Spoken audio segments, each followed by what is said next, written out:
Di sebuah restoran yang tenang, seorang lelaki sedang menikmati makanannya. Tetapi ketenangannya diganggu oleh seorang wanita berjaket yang bercakap di telepon dengan suara lantang. Geram, lelaki itu bangun dan berkata, "Saya akan belanja makanan dan minuman untuk semua orang di restoran ini, kecuali wanita itu." Pelayan menerima uangnya dan mula menghidangkan makanan serta minuman kepada semua pelanggan, kecuali wanita tersebut. Namun, sesuatu yang tidak dijangka berlaku. Wanita itu hanya tersenyum, mematikan teleponnya sebentar, menoleh kepadanya dan berkata, "Terima kasih." Kemudian, dia menyambung semula perbualannya. Lelaki itu semakin berang. Dengan nada lebih keras, dia mengeluarkan dompetnya sekali lagi dan berkata, "Saya akan belanja pencuci mulut paling mahal untuk semua orang di sini, kecuali wanita berjaket itu."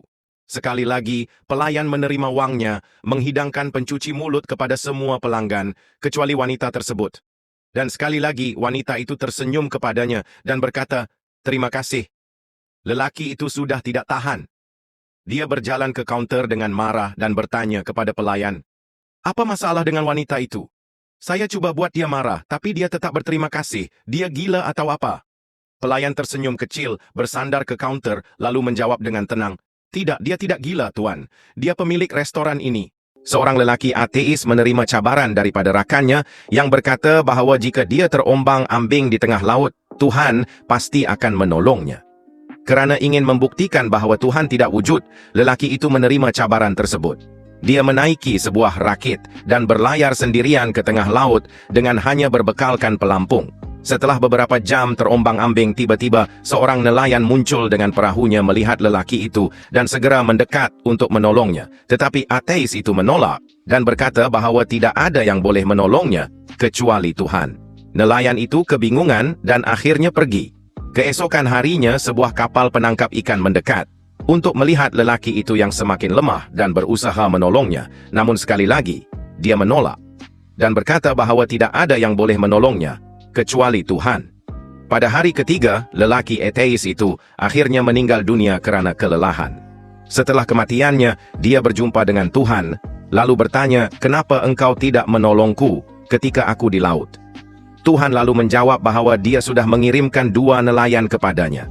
Seorang pemuda berjalan ke pasar raya untuk membeli beberapa barang keperluannya.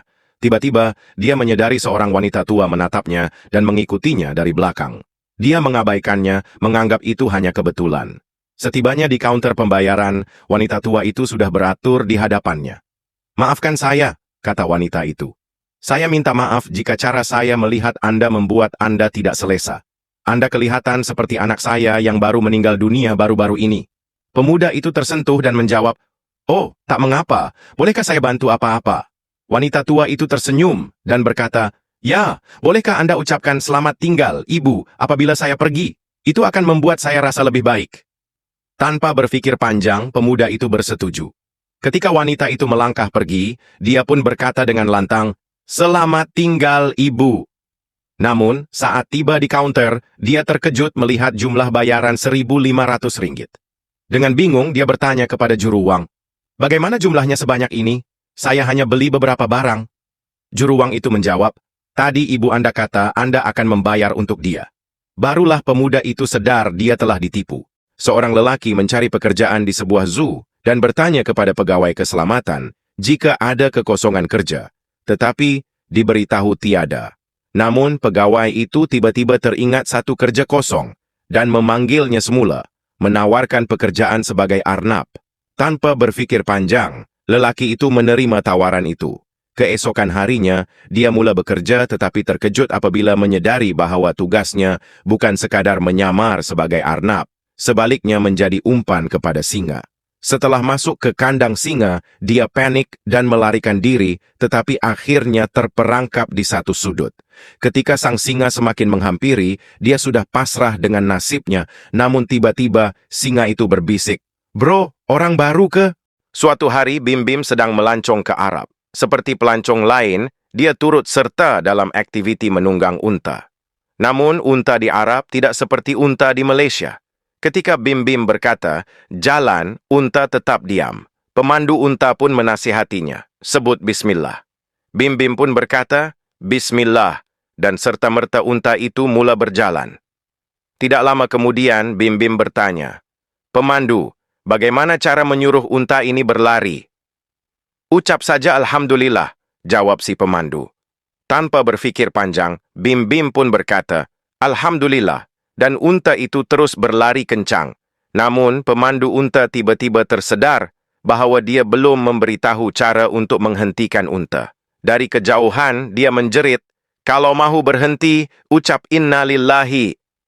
Malangnya, Bim Bim sudah terlalu jauh dan tidak mendengar arahan itu. Unta terus berlari semakin laju, dan tidak lama kemudian, Bim Bim melihat ada jurang di hadapannya. Panik, dia cuba menghentikan unta dengan berteriak, "Berhenti! Stop!" Tetapi unta tetap berlari tanpa menghiraukannya. "Habis aku!" kata Bim Bim dalam ketakutan. Dalam kepanikannya dia menjerit, "Innalillahi!" Serta-merta unta itu berhenti betul-betul di tepi jurang. Dengan penuh rasa syukur kerana terselamat, Bim Bim menarik nafas lega dan spontan berteriak, "Alhamdulillah." Seorang ayah menulis surat kepada anaknya yang sedang dipenjara kerana dituduh terlibat dalam perompakan. "Nah, ayah sudah tua. Sekarang musim menanam jagung, tapi kamu pula di penjara. Siapa yang akan bantu ayah mencangkul kebun?" Beberapa minggu kemudian, si anak membalas surat itu. "Ayah, jangan cangkul kebun itu. Saya ada tanam senjata di sana." Rupa-rupanya, surat itu disemak oleh pihak penjara. Keesokan harinya, setelah si ayah menerima surat tersebut, datang satu lori tentera ke rumahnya. Tanpa banyak cakap, mereka terus menuju ke kebun jagung dan mencangkul seluruh tanah di situ sepanjang hari. Namun, selepas mencari dengan teliti, mereka tidak menjumpai apa-apa dan akhirnya beredar. Si ayah yang kehairanan pun menulis surat lagi kepada anaknya. "Nak, selepas ayah terima suratmu, datang satu lori tentera ke kebun kita. Mereka mencangkul dan mencari senjata, tetapi tidak menemui apa-apa. Apa yang ayah perlu lakukan sekarang?" Beberapa hari kemudian, si anak kembali membalas surat itu. "Sekarang ayah cuma perlu tanam jagung saja. Kan tentera dah tolong cangkulkan." Seorang pakcik yang berusia 80 tahun sedang bersiap untuk tidur. Ketika hendak menutup tingkap biliknya, dia melihat ada 3 lelaki sedang memecah masuk garajnya. Dia terus menelpon polis dan berkata, "Cepat datang ke sini, ada 3 pencuri yang cuba pecah masuk garaj saya." Operator polis menjawab, "Baik Pak, adakah garaj Anda berasingan dari rumah Anda?" Pakcik itu menjawab, "Ya, mereka sedang mencuba masuk dan mencuri barang-barang milik saya." Operator polis berkata, "Semua anggota kami sedang sibuk dan tidak dapat datang. Anda sebaiknya kunci pintu dan tetap berada di dalam rumah."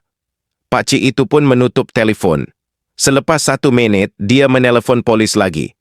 "Halo, saya baru sahaja menelpon Anda 1 minit yang lalu tentang pencuri yang cuba memecah masuk garaj saya. Anda tidak perlu risau lagi kerana saya sudah menembak mereka."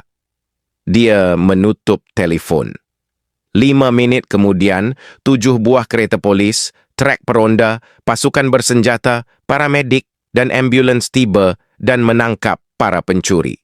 Salah seorang pegawai polis berkata kepada pakcik itu, "Tadi pakcik kata pakcik sudah tembak mereka." Pakcik itu menjawab, "Tadi kamu kata tiada siapa yang boleh datang." Seorang profesor sedang makan tengah hari di kantin kampus. Tidak lama kemudian, seorang mahasiswa berjalan mendekat dan meminta izin untuk duduk di depannya. Dengan nada mengejek, profesor itu berkata, "Burung dan babi tidak makan bersama." Mahasiswa itu terdiam sejenak, lalu menjawab, "Oh, maaf, kalau begitu saya terbang saja." Merasa dipermalukan, profesor itu berniat membalas dengan memberikan markah buruk pada ujian minggu berikutnya. Namun, alangkah terkejutnya dia ketika memeriksa hasil ujian. Mahasiswa itu berjaya menjawab semua soalan dengan sempurna. Akhirnya, profesor memberikan soalan tambahan. "Seandainya kamu menemui 2 beg di jalan, satu berisi wang dan satu lagi berisi kecerdasan serta kejeniusan, mana yang kamu pilih?" Mahasiswa itu menjawab, "Saya akan memilih beg yang berisi wang." Profesor tersenyum sinis dan berkata, "Kalau saya akan memilih kecerdasan dan kejeniusan." Mahasiswa itu membalas, Oh, wajar, Profesor. Orang memang cenderung memilih apa yang mereka tidak miliki. Merasa marah, profesor itu menulis perkataan bodoh di tepi kertas ujian mahasiswa itu. Mahasiswa itu mengambil kertasnya, duduk sebentar, lalu kembali ke meja profesor. Dia berkata, Prof, Anda sudah tanda tangan tapi lupa berikan markah.